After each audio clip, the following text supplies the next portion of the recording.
virtual system check. So if you can hear me, I'd love you to give me like a thumbs up. Give me a little thumbs up on the reactor. To get those little thumbs coming up on that. That'd be brilliant. Just show that you know how to react. That'd be brilliant. Oh, look at those couple of thumbs flying up. Loads of them flying up there. Brilliant. Now, if you can see me on the screen, can you give me like a clap? Give me a clap on the reactions or in the chat. Thank you, AM, for putting the thumb in there. That's brilliant. Now some claps going on, superb. Now testing comms, really important. Need you to drop a little hello into the comms. If you already let me know which country you're coming from, like from Dubai or Romania, tell me what planet in the solar system you'd like to visit. Hello, everybody there. That's great. Let's see what planets that people want to visit or want to send their kids to. Mars, brilliant. Yeah, Mars is always a very, very popular place to go. Mars, quite a few people. This looks like the new holiday destination. Jupiter. Good idea. Very good. Hello from Bucharest. Yeah, brilliant. I mean, there's a number of planets I like, but did you hear how the astronaut broke his phone? He sat on it. I know that's really terrible. Terrible joke to begin with. He sat on it, but don't worry. It only gets better from here. Thank you. So we are good to launch. So what we're going to do now? Oh, somebody laughed. Brilliant. I've got a low bar for my sense of humor today. That's good news, because I need people to laugh. So without further ado, we're going to share the trailer for my series of LUNAR and STELLAR. So I'm going to put this on the screen for you now. I'm going to check we've got sound, got vision. Let's begin launch. Are we ready? Affirmative. We are good for launch. Here we go. All right, lift off and the clock has started. Yes, sir. Reading you loud and clear. 10, 9, 8, 7, 6, 5, 4, 3, 2, 1. Lift off. Right, lift off.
So there we go. We are launched into space. Now, if you like that trailer, please give me a heart or some thumbs up. Tell me that what you thought of it. I hope you enjoyed it. It gets the tension going, I know, but a launch is really, really tense and very exciting, as we're going to discover today. So welcome on board the International Space Station. Now, this is the setting for my newest book, Stellar. Okay, and this is like gravity for kids, this book. My name is Commander Chris Bradford, and I'm the author of 50 best-selling books, including the multi-copy million-selling Young Samurai series and Bodyguard series, which makes me totally unqualified to take you all into space. Absolutely.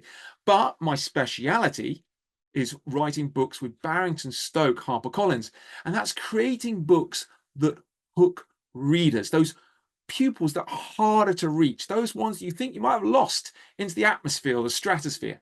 And I write really exciting books, really engaging ones. So things like one of my most popular series, Gamer, which is, if they're into video gaming, this is the one for them. It really hooks them in. And it's also the series that predicted COVID, lockdown, and Fortnite. Bit scary, eh? Also, if you've got some budding bodyguards amongst you, but maybe not up for the bodyguard stuff, but want ones with superpowers, I've got my Spear books, which is part of the Bullet Catcher series.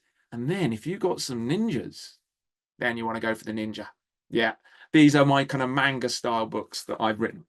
But today we're going to be concentrating on my LUNAR and STELLAR books. These are my brand new series. Okay, they fit quite nicely in with what I wrote for Jake and Jen, which includes In the Mission for Mars, but are a bit of a higher read from my Jake and Jen books. So we're going to focus in on this. Now, as mentioned, I am a trained bodyguard. I'm also a martial artist and a musician, but I am not an astronaut. So while I may not be qualified to fly a spaceship yet, I am certainly experienced enough to take you on a literary journey to the moon. So let me brief you on your forthcoming literacy mission. Now, in this interstellar webinar, I'm going to show you how to lift off the love of literacy. There's a bit of alliteration for you, already getting in some English straight away. And it's about getting that connected with reluctant and struggling readers using STEM and real science fiction books. Now, we're going to be covering proven tips on engaging pupils when reading aloud. We're going to be looking at the application of real facts to draw in reluctant readers and those other readers that might not be interested in fiction books. And we're going to look at some practical STEM activities that tie in with these books and other space books. So then you can really get that link between literacy and science. And you're going to even discover on this journey what the moon smells like, how fast the International Space Station travels, and what happens when you take your helmet off. Spoiler, it's not pretty as I've mentioned. So the content is going to focus on my LUNAR and STELLAR books, which are my brand new ones, which have just come out. And I'm going to put them on the background there so you can see them. Here we go. So we're going to focus on LUNAR and STELLAR. And the second title is launching in 2 days for World Space Week. So it's really, really topical today. Now, the stars themselves have fascinated us and humankind for thousands upon thousands of years, and they've inspired stories. For me, though, they're the cosmic inspiration behind LUNAR and STELLAR. So let me just share that screen for you there so we can move on to that. And actual fact, the thing that's recently inspired me the most is the Artemis program, the NASA's Artemis program. Now, this is their mission to return to the moon for the first time since the Apollo 17 mission in 1972. Now, that's after a gap of over 50 years. So it marks the start of a new space race. This time around, there are a lot more competitors. We've got India, China, Japan, United Arab Emirates. We've got private companies, even a few billionaires, and they're all keen to mine the lunar surface for its multi-billion resources. However, I've mined the moon for story ideas. Now, in LUNAR, a young girl finds herself stranded on the moon after a devastating meteor strike destroys her base. With few supplies and no shelter, LUNAR must use her wits and her science knowledge to survive on a desolate lunar landscape until rescue can come.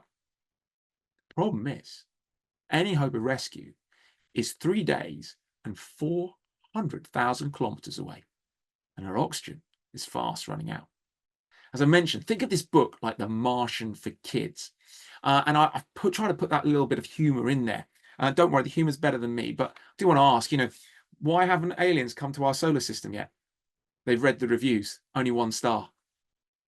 I know, really getting bad, but if you did like that joke, do laugh, please. So let's move on to some serious topics. Let's look at seeing whether you're a stellar listener. Now, what we're going to do here is I want to take you back to the moon. Let me just take you to this. Here we go. We're now on the moon. We're going to be doing some moon exploration. And I'm going to do a bit of a reading from LUNAR, give a bit of a flavor of the book and kind of action-packed yet scientific nature of them. But I'm also going to give you a little challenge. I want to check to see if you are a stellar listener. Now, as I read this, I want you to pay real close attention to what I'm talking about, because at the end, I'm going to ask you 4 questions about my reading. And if you're paying attention, hopefully you can put those answers in the chat afterwards. And what I'm going to do is I'm just going to share the sound to my event. Now, I'm just going to share the computer sound so we get that going on, because this is going to help with the reading from the book. So here we go. Chapter 1, Rover. I hope you're listening. Okay, here we go.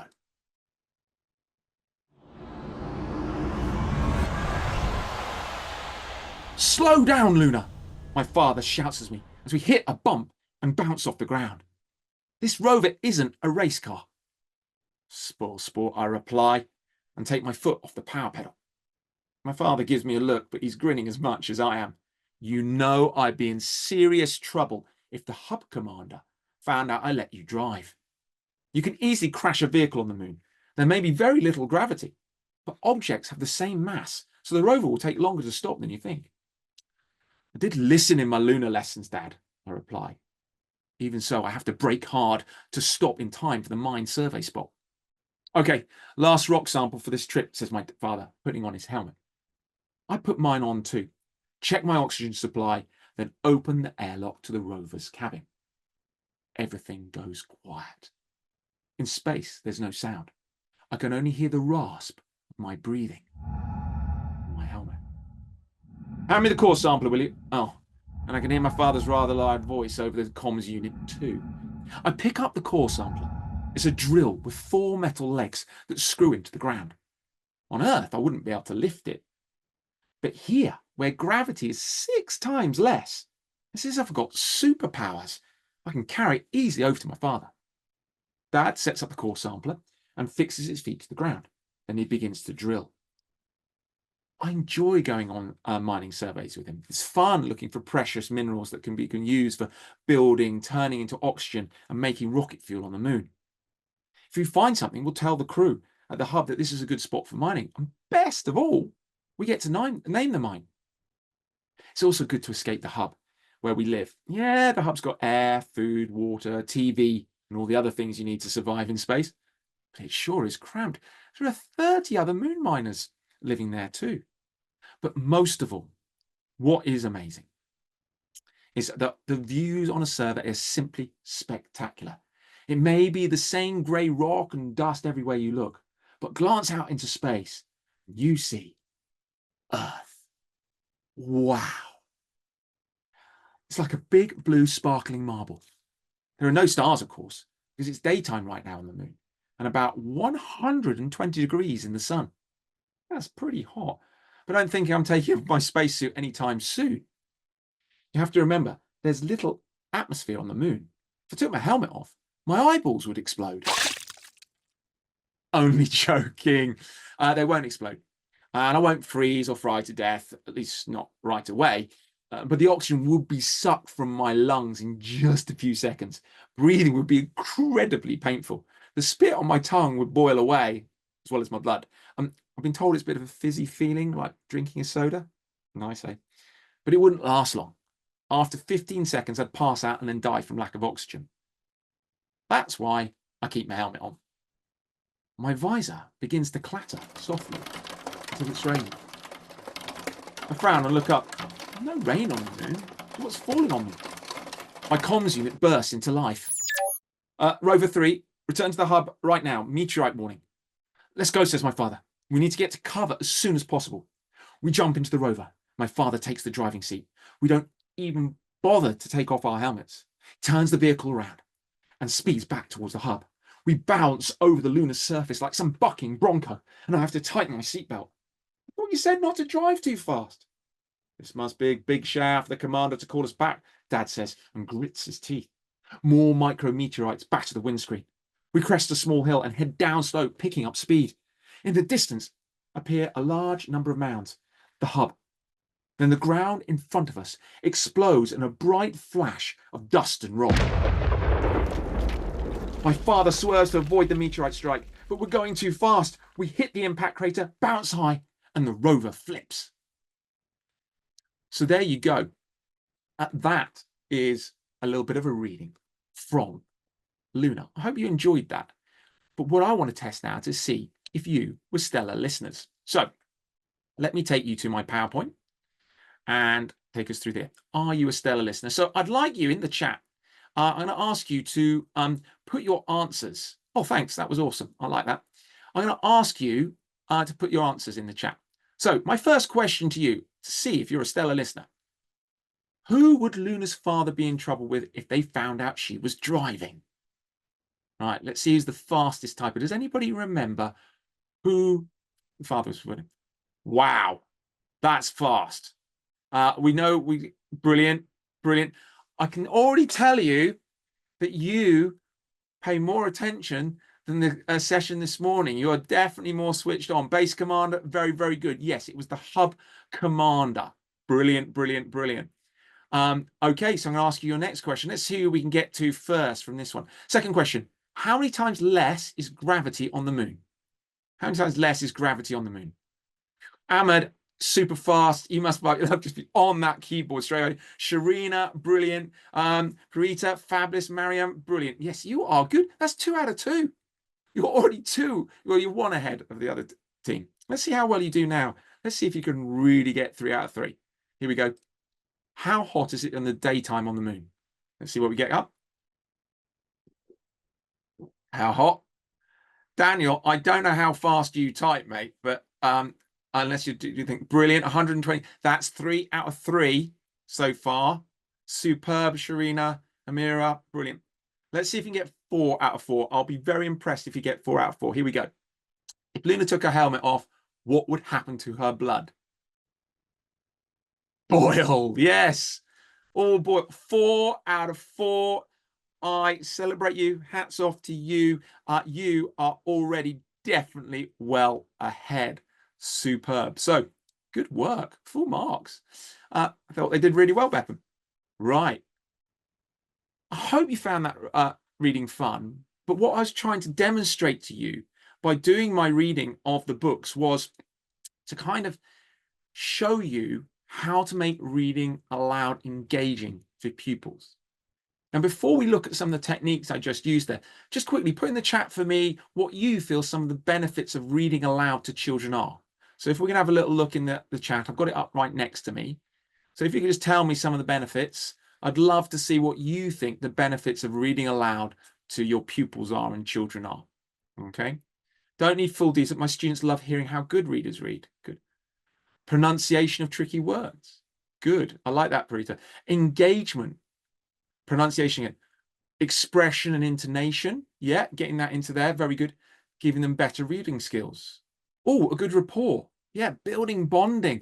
That was something that came up in the other session where we're trying to build bonds, and it's very important for parent bonding. But it also bonds you between pupils and students in a really nice way. Role play, I really like that. Modulation and also keeps them engaged. Excellent. I really like that, and ignites their imagination. Absolutely. So yeah, we've got so many benefits to reading aloud. We enhance a child's literacy and reading skills. We boost their language skills, as you pointed out. We get better concentration and better discipline. I can tell you from all my visits over 16 years, 17 years, thousands of schools, that the schools with a healthy, positive reading attitude and atmosphere have better behaved pupils, better expressing pupils. That's better expressing pupils. Obviously, I need to read more. Pupils who can express themselves better and generally a lot happier. And that improves the performance at school, which then widens their imagination, promotes healthy brain development. We all know about brain plasticity, I'm sure. The more you read, the more you get those neurons and all those pathways in your brain for reading improved, which makes everything a lot easier. And above all, we keep them entertained. But I want to ask you now, because that's great. We know the benefits of reading. We'd all love to read aloud, but for some people, it can be really nerve-wracking. And other people are like, well, I'm not really that good a reader. How do we engage people more?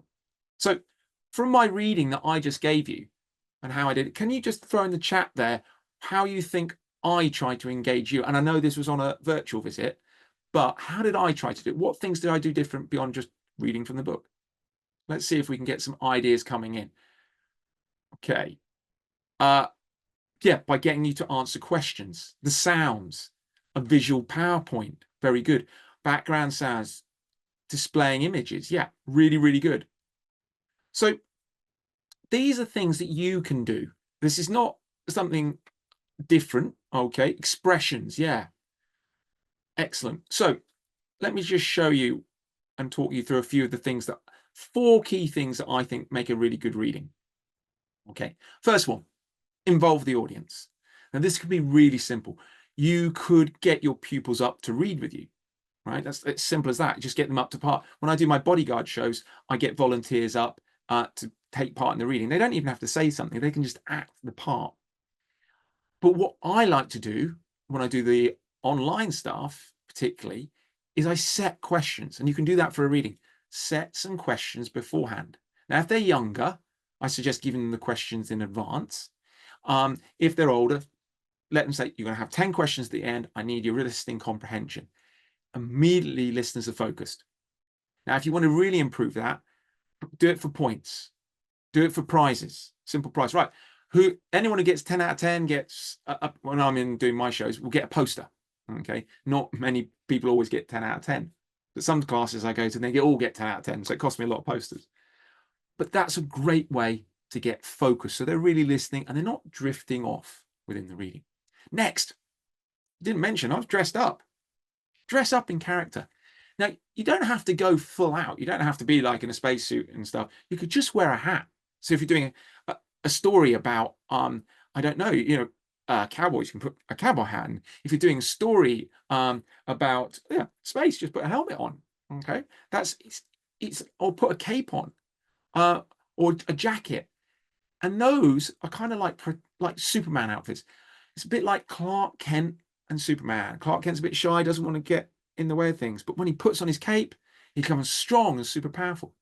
Use that as your persona, your super reading persona. Okay. Next, use props. Now, in my reading on the virtual visit, I use sound effects. Okay, because I can't really show the props. I do have props that I use live when I'm doing the shows in schools. And I also, in my samurai ninja events, I have a wooden sword. So when I'm doing the kind of the fight scenes, I'm actually doing it over the heads of the kids. And with the bodyguard, I have like a water pistol. So think about what props you could have. They could be really, really simple, like a bucket or a wig that you could get one of the kids to wear or something like that.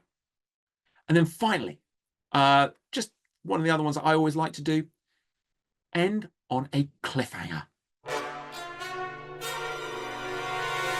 Yeah, cliffhangers are great. When I finished the book, my reading for you, I was like, and we hit the impact crater, bounce high, and the rover flips. I stop. And the kids are like, well, what happens after the rover flips? Well, that's when you say, well, that's when you read on. And then you get them engaged and hooked, or they're ready for the next day to sit down and get those lessons in. So those are my tips for getting kids reading, right? So I should say one of the best cliffhangers that I've ever used. Oh, sorry, I'm just all the time. Well, you have to invite me to find out what the best cliffhanger is. Now, let's move on to facts that are out of this world. So reading aloud is one way to engage your students. Okay. The other way is to go for facts that are out of this world, like here. Ooh, yeah, we're out of this world, the sun behind me. Now, LUNAR and STELLAR are part of a trio of space survival stories, continuing with NOVA next year. Now, these interstellar adventures are packed with details about the moon and about space, and most importantly, are based on real science. My goal, therefore, is with these books is not only to tell an exciting story, but to ignite readers' imaginations about what life in space and on the moon could be like. And this route engages a different type of reader, one whose interest might be in non-fiction rather than fiction. So during my research, I've discovered often that facts are stranger than fiction, and I weave those in.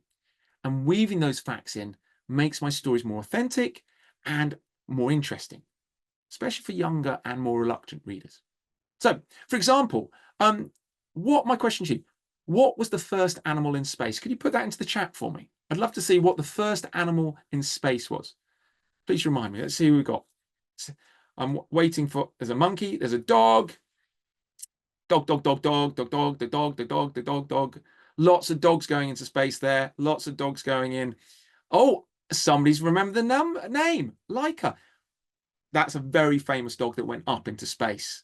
Yeah, didn't come back down, but went up. Lucky. No, it wasn't called Lucky. I can tell you that much by the end. Unfortunately, you're wrong in this instance. You did so well in the listening test.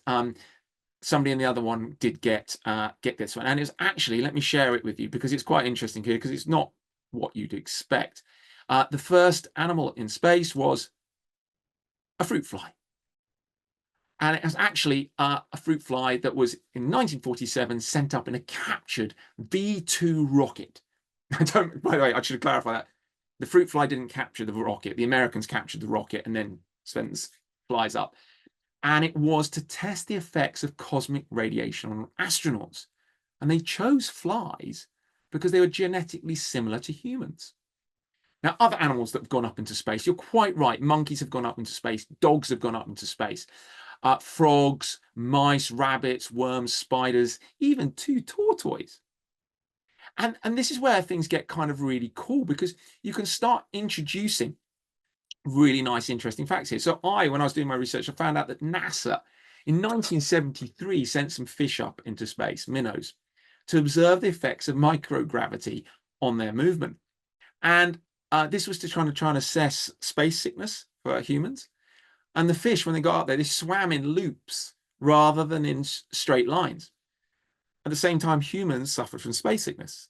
But after a few days, both the fish and the astronauts got their bearings, and the fish started to swim again in straight lines. Really cool. Now, quick question. Does anyone know what animal can survive in space? Does anyone know that? You don't have to give me the scientific name because it's quite hard to remember, but some people might remember its slightly cute name. I'm going to give you just a little time to type. Interesting space fact, Neil Armstrong had to fill out a customs document when he returned for the moon.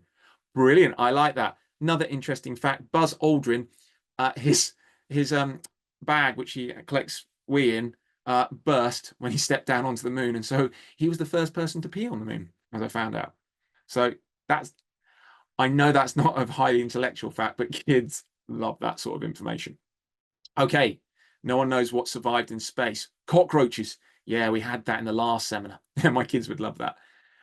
In actual fact, their cute name is water bears, but they look like this. Tardigrades. They are microscopic little animals, creatures. And in 2007, there was an experiment. They sent up a bunch of these, dried out, and they orbited outside Earth for 10 days outside the spaceship. When they returned them to Earth and rehydrated them, they discovered over half, 68% of them, survived the extreme cold, lack of oxygen, and space radiation. And now scientists are hoping to use those discoveries, your son knew that, brilliant, into protecting humans from the stresses of space. So this is cool. So what we like about these kind of facts is that, as already pointed out, that my son knew that. These are facts that kids love latching onto. So how do we use that in the environment? You've got a book and we're reading about it. Well, one thing you can do is a fact or fiction, a true or false quiz. It's a lot of fun. So you'd have to do a bit of research yourself and get some real nice true or false quizzes up. Often on the internet, you can find them pre-prepared. So for example, if I said to you, if I was doing a class with you, the moon is round, true or false? We have some answers in there. What do people think? The moon is round, true or false? Let's see what you think. Who's going to be the first to write? True, false, false, true, false, true. Oh, mixed split. That's what I love. That's what I love. And drum roll, please. The answer is the moon is actually egg-shaped. Now, from a distance, the moon appears round, so it's natural to assume it's a big round ball. In fact, the side facing Earth is a bit larger than the side turned away from it. And that's due to the effect of gravity pulling on the moon and creating a bulge. Over millions of years, this has turned the moon to a very slight egg shape, okay, which is pretty cool. Now, what about, let's go on to the ISS. Now, this is where STELLAR features in here. Now, what's really good is, apart from doing the fact or fiction, you can set them research tasks. So you read a bit of the book and said, I'd love you to research into finding out how the moon was formed, or what space smells like, or how fast does the International Space Station travel? Does anyone know how fast the International Space Station travels? Let's have a little look. Does anyone want to put that in the chat? Does anyone know or want to make a guess? We'll have a little guess on how fast they think the International Space Station travels. Maybe I'll give you a let's do a little very. Thank you, Daniel. I can see you're the humor here. Whoa, 17,000 miles per hour. Somebody's done their research. I like it. Well, let's have a little read and find out from Stella to see if they have done their research correctly, because here we go. Let's go to let's stop the share. Let's go for reading, page 17 from LUNAR and STELLAR. And where's my page gone? Here we go. So, you know, I got this book about anti-gravity. It's impossible to put down. Yeah, keep trying. If you like that, do laugh, please. It's really bad. Don't worry, I'm an author, not a comedian. Now, in Stellar, they're out there exploring, as you can see in the picture there. Now, for many decades, the International Space Station was the largest spacecraft in space, Brad told them. The station is about the size of a 6-bedroom house and as long as a football field. It took more than 120 space flights to build. As Brad talked, he flew around them in his jetpack, double-checking everyone was clipped to the safety line.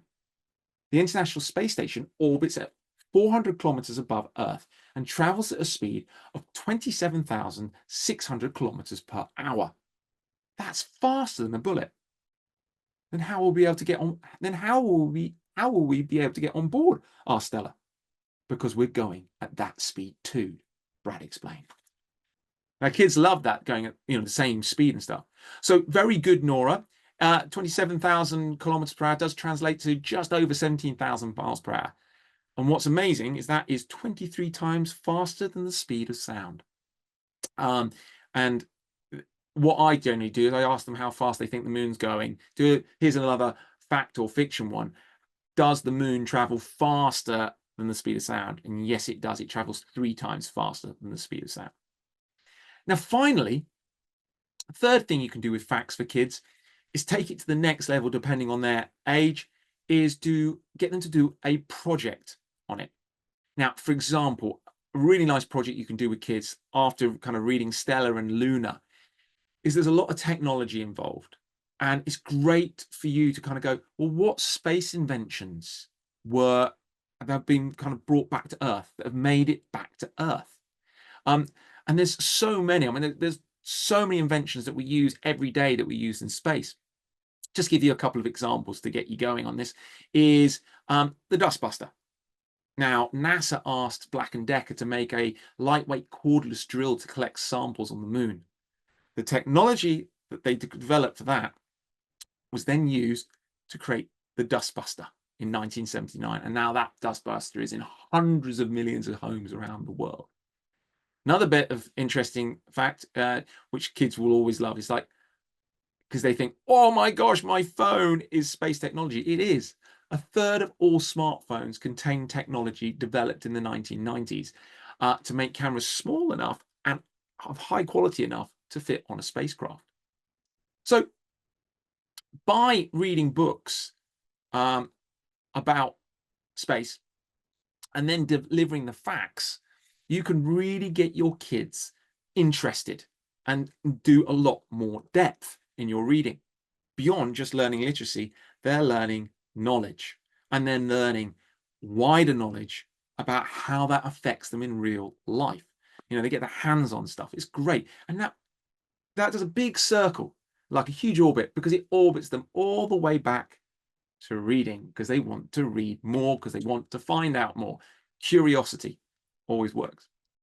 So how's that going to help us now with, sorry about that.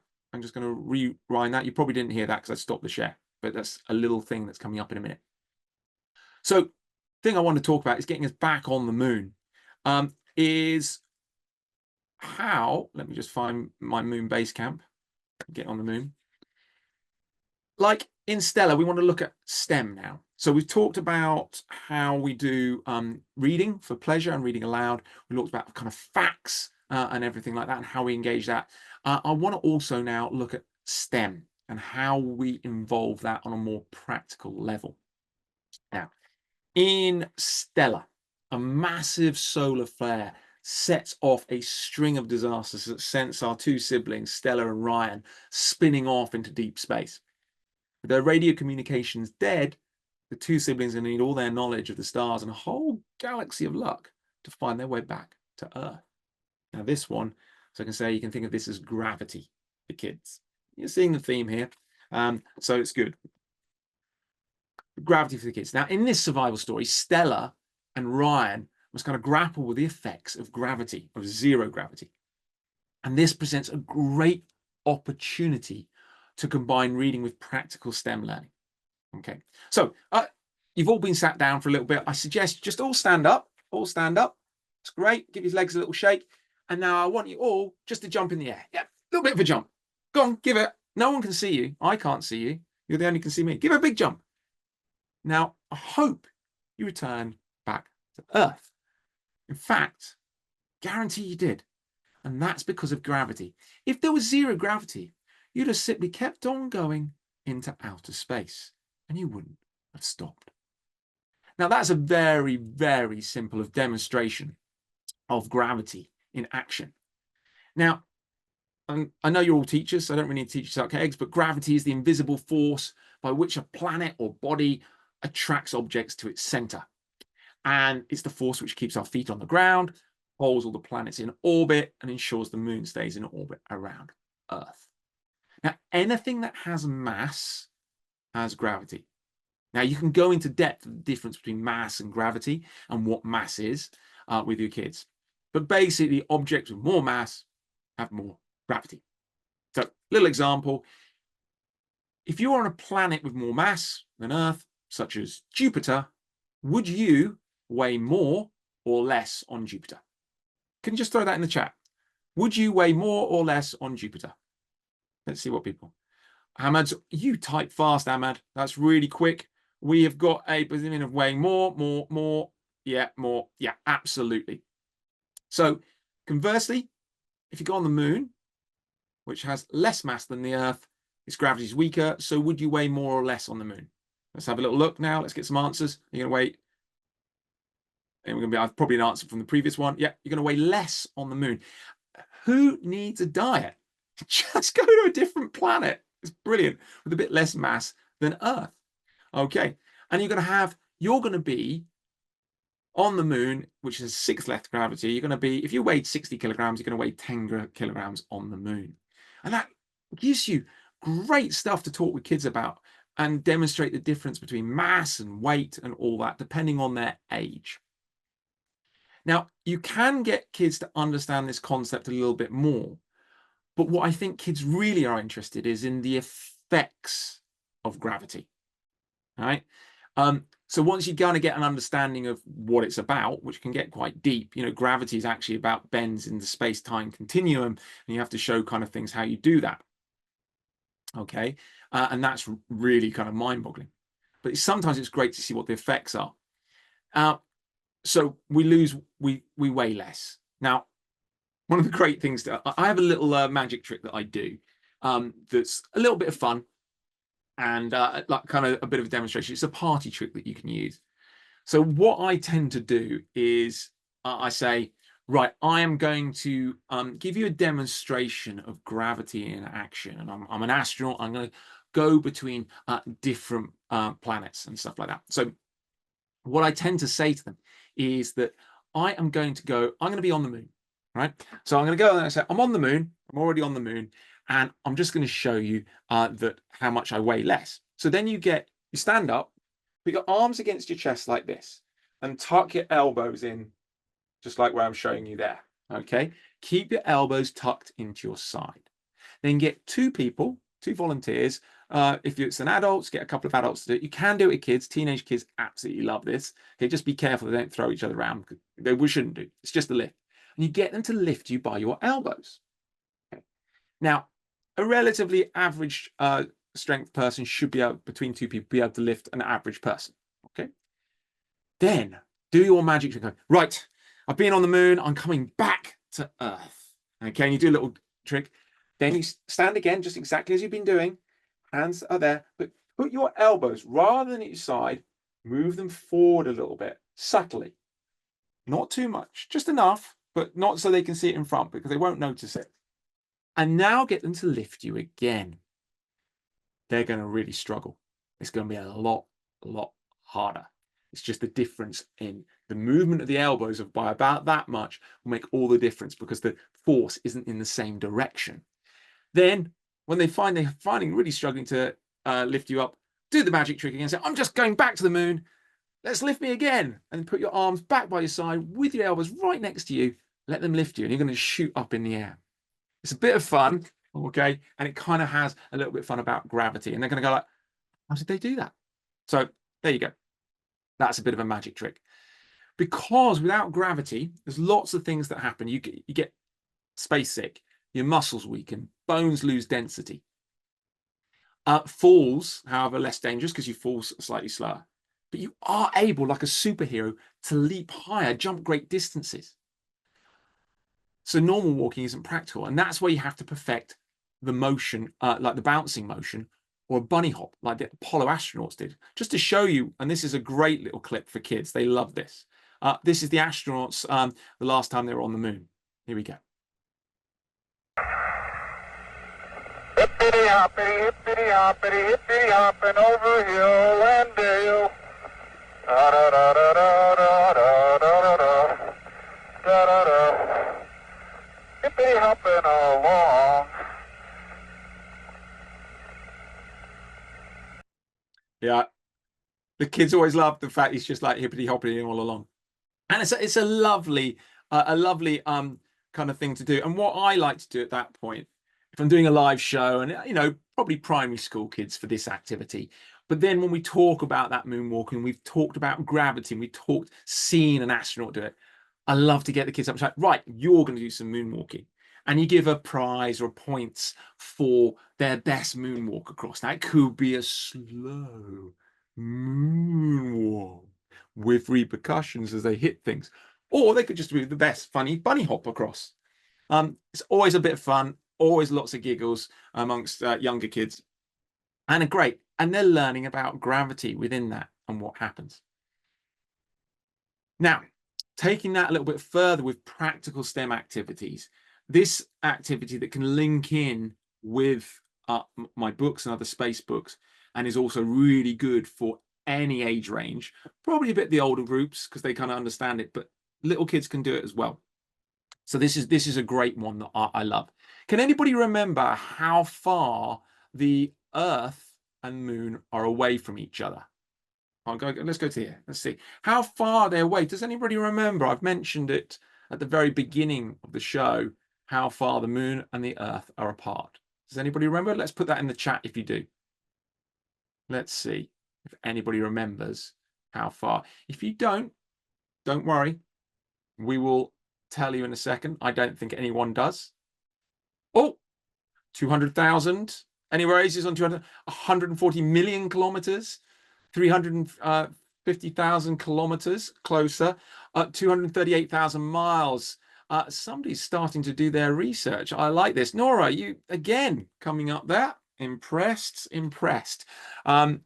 So let me, it is my son.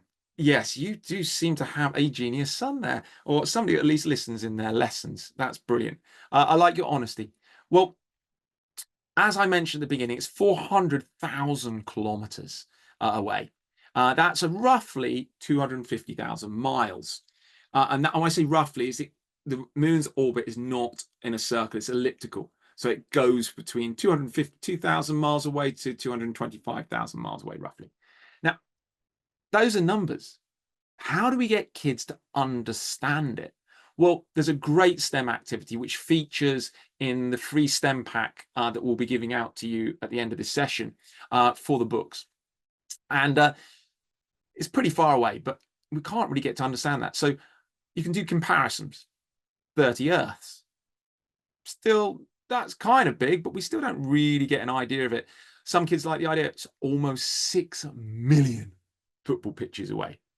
That's pretty cool. However, that still doesn't really give us a representation in the real world of what's going on. So this activity, I think, is one of the best I've ever come across, and it really works in classrooms, and it works in shows. So we look at the space distances between different things. And what you kind of need is you need a basketball, you need like a size 5 football, you need a tennis ball, and you need like a marble or a bead. And you set it up saying, if the Earth was the size of a basketball, now the moon would be the size of a tennis ball. How far apart do you think they should be? So if I get that here, oops, I think stuck. So I haven't got the basketball with me, so I'm just going to use my football, which is usually Mars. But how far apart do you think they should be? Do you want to have a quick guess? Got time for a little quick guess? Tell me what you think. How far do you think I should put these two apart if we based the Earth and the moon on this scale? Bearing in mind it's 250,000 miles away. How far do you think we should do it in meters? Give me a guess roughly in meters how far I need to put these apart. Let's see what you're going to guess. Be interested to know. Okay, 2 meters. Good. I like that. 15 meters. I like that. Yeah, possibly 15 meters. Couple more suggestions. I'm waiting for Nora's son to give us the correct answer. Let's just see what's going on. Okay. Give you 1 second, Nora's son, to provide me with the answer. 20 meters. Okay. Okay, I'm going to tell you, I'm going to take you out of the problem here. It is about 7.24 meters, to be absolutely precise, that scale. The width of a professional football goal. So that represents it. Now, what I get to do with that is what I usually get is I get one kid volunteer to have the Earth and another kid to have the ball, and I get them to get the distance out and stand in the classroom with the balls and go, you guess how far apart it is. And then you measure it with a measuring tape and they go, oh my gosh, it could be that far. Then what you do is you get, I've got either a bead or in this case, I've got a little spaceman, and I get another volunteer up and say, you're going to be the International Space Station. Now, where is the International Space Station on that scale? And you get them to stand between the Earth and the moon. Usually they put it a few meters away, and it's like, no. And the shock is, you say it's only orbiting 250 miles, 400 kilometers above the Earth. So you're actually only 6 millimeters away from the Earth. So stand there, you stay there. And then the best part, oh, lost my golf ball. I need my golf ball in there. I'll have to find my golf ball another time. But then you get a golf ball, or in this case, a football for the Mars, and you get a kid to be Mars. Okay, make sure they've got some trainers on, because you then say, you stand where you think Mars is. And they usually do about double the distance. The thing that blows their mind is eventually you just keep telling them to go further and further away until it's reasonable. And if you don't like the kid, just keep telling them to go away. It's 3 miles. They'd have to take a taxi or run for an hour probably to go and get there, or walk for an hour to go and get there. 3 miles. That kind of practical activity really puts it into their head, okay? And that really gets them to be where they're, yeah, the Sweden solar system. Yeah, you can see the distance of the city. Yeah, really good. It's also in Barcelona as well. They've done things like that as well. It's brilliant, because you get a real distance, a sense of where you are. Now, got a few more minutes before we do some question times. And this is where I just want to bring us on to the last key section on today, empathy. Now, I'm an empathy champion. What I mean by that is I've been trained by the Empathy Lad as an empathy author. And this is where we're focusing on encouraging empathy in young readers and readers, with the hope that we're going to improve the world and people are going to be more empathetic to each other. Because science isn't all just about science. It's about the human experience too. And I think that's really important to bring home. And again, it does the full circle back to the books. So what am I talking about here? Just in this little empathy section we're going to be talking about. Empathy, just so we're clear, is the ability to experience and understand other people's emotions and perspectives. Basically, you're putting yourself into someone else's shoes, or for my books, into their spacesuit. And the kind of progress of empathy is, how does empathy work? Well, basically, it's feeling, either you're feeling or resonating with what the other person's emotions are, So this is a great part. This is the first stage of the book. As you read the book, what are your emotions? Are you sad? Are you happy? Are you excited? Are you tense? Then look at thinking, where we use our reasoning to go, well, and our imagination to work out what the character's feeling. And then we can work out what other people are feeling. And then we can act on that. What would we do if that person was feeling like that? How should we respond? And that is the empathy circle. So within books and the way you can do this, a great way to introduce empathy into the science books is to get them doing a creative writing activity or a creative discussion. It's saying, what do you think it would be like to live on the moon? How would you cope with a lunar night that lasts 2 weeks? What feelings would you have if you, like Luna, was stranded alone on the moon? What feelings do you think she would have? How would you react if you started drifting off into outer space like Stella and Ryan? What would you feel if your brother or sister was drifting off? These all encourage discussion, elicit ideas of emotion. And you can put these up on the board and say, what emotions are people going to feel on this? And then you get a whole variety of emotions. Then people go, people can feel different things and it's fine about a topic. And that allows diversity and acceptance. And then what I like to do by the end of that is you take all those emotions, you say, look, I want you to do a writing task about being one of the characters, or imagine you're in that situation. And then you get some creative writing and you've gone from reader to scientist to writer. You've got all that just coming from one book. And it also involves research, because they've got to research into what it's like to be out there. So they're going to need to find out, what would the moon smell like? And hang on, you get lunar hay fever and all these things. Now, one great person that I recommend you have a little look at, just to do that in our last couple of minutes before we do questions, my recommendation is to look at the videos that Canadian astronaut Chris Hadfield has done. They are brilliant, and he talks about the experience of living in space and does it in a great way to engage people. So let me just share something to give you a little bit of an example. Stop that, is to share this video. Here we go. And then you get a bit of an idea.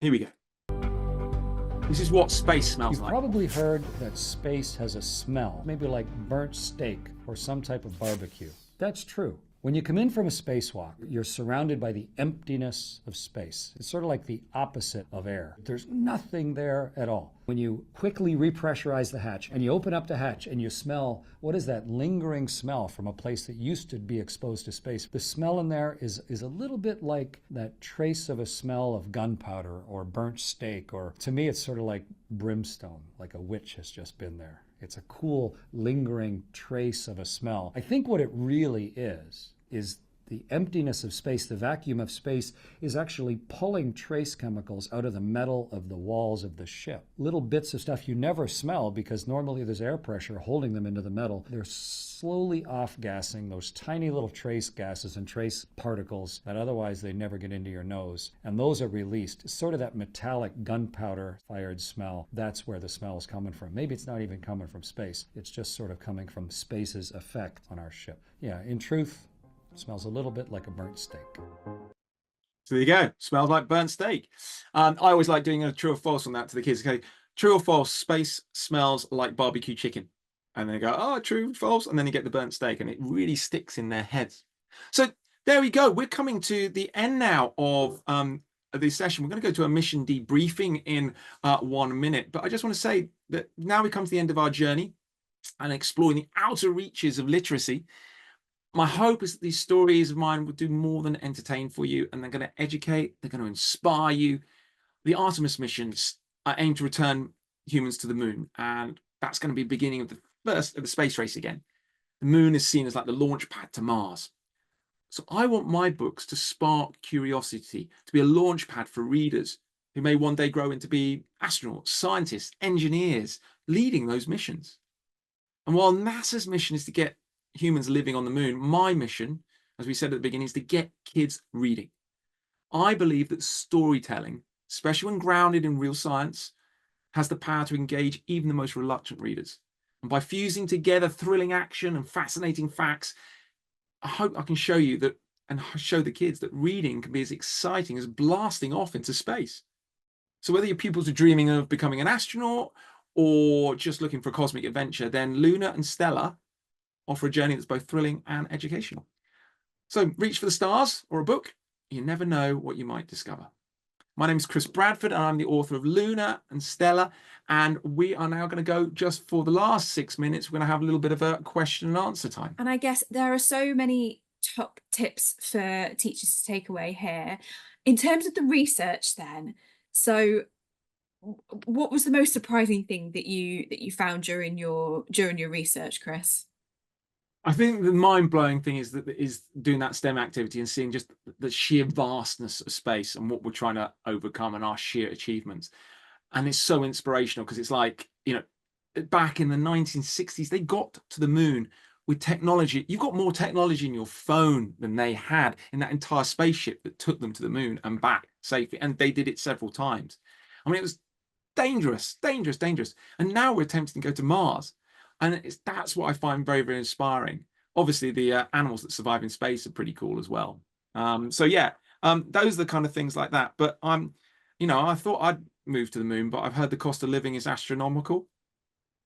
Sorry, Oh, I had to get in one more joke. You know, sorry, it's they are really bad. I fantastic. do not do the jokes, but it's always fun. But anyway, go on. No, that was fantastic. I'm a personal fan of puns as well, so there's been quite a lot along. Oh, if you along do, well, this what do you too. call quasants in space? Space Oh. trees. Hey! There you go. Sorry, we're having our own little comedy moment. We do have one thing, by the way, to everybody else, is just to say that those, oops, we're doing cosmic quiz there. I do virtual visits. So if you want to follow up on the activity packs that you've downloaded, the samples, if you want to kind of engage your students with LUNAR and STELLAR, then I can basically rock it over to you using the powers of interstellar travel and do virtual visits. You can find out about that at my chrisbradford.co.uk website, and we can link in with LUNAR and STELLAR there. Yeah, absolutely. And Chris is international, so all the international schools there as well for zooming over. Do follow the link on the screen now to speak to Chris about that. Okay. Any other questions do you have before we got 2 minutes, I think, and then we can wrap up? I think we've got 2 more minutes. We're going to run out of oxygen at that Yeah, point. we don't want to do that. I don't want to have the fizzy tongue feeling that you that you explained about running out of oxygen. And your eyeballs exploded. I have a question then about your research. So have you got any top tips for teachers that have maybe got a topic that they are about to teach in the classroom, but maybe wanting to get a couple of facts and interesting facts to spark the interest of children? Have you got any top tips about how you research that? Well, always, I think doing it in some way is the best way. Yeah, I've gone and trained as a bodyguard to do my bodyguard books. So I've trained as a samurai and a ninja to do my samurai ninja books. I haven't obviously trained as an astronaut. So what I did instead was I went to the Space Museum, National at the Science Museum, and checked that all out. I went to the Light Box in London, where they were doing this thing about the moon, and they had you felt like you were on the moon in this big story about the whole mission to the moon. And you can do smaller things. So for instance, if you're wanting to find out how cold something is, you know, like the moon is like 8 times colder than your freezer. You know, you can just open your freezer and stand and go, wow, that's cold. It's just simple things like that. Or stand in the sea and feel your feet get cold. Just experience makes research a lot easier. Absolutely, and it's a lovely link as well for if you're doing space for the curriculum and you're making it tangible. That's the important thing for young kids, isn't it? It's feeling it and experiencing it that can really implement and inspire. Leslie, okay. You will get an answer to your question in a second about diploma certificates, I think. Yes. So so in terms of the participation, so you will get a certificate of attendance and you'll get it in the email, in the follow-up email after the end of, well, in about a week or so, you'll get that. Yeah, make sure you register and then you've got that. Good. That's it. That's Really? it. And one last question. Running out of oxygen. I know, but one last question. So there was a 3-part in the series. So did you mention that there's a 3rd book on the way too? Yeah. Running out of oxygen in here. Yes, there's a 3rd book called Nova, comes out next year, and it's about Max Nova, who is goes with his father to check out an anomaly near the sun, and they discover a gravitational wormhole. So this is Interstellar for kids. So you're going to find what happens on the other side of that. I'd just like to say thank you for everybody for attending. I really hope you've enjoyed this webinar. Thank you to Collins and thank you to Bethan for organizing this.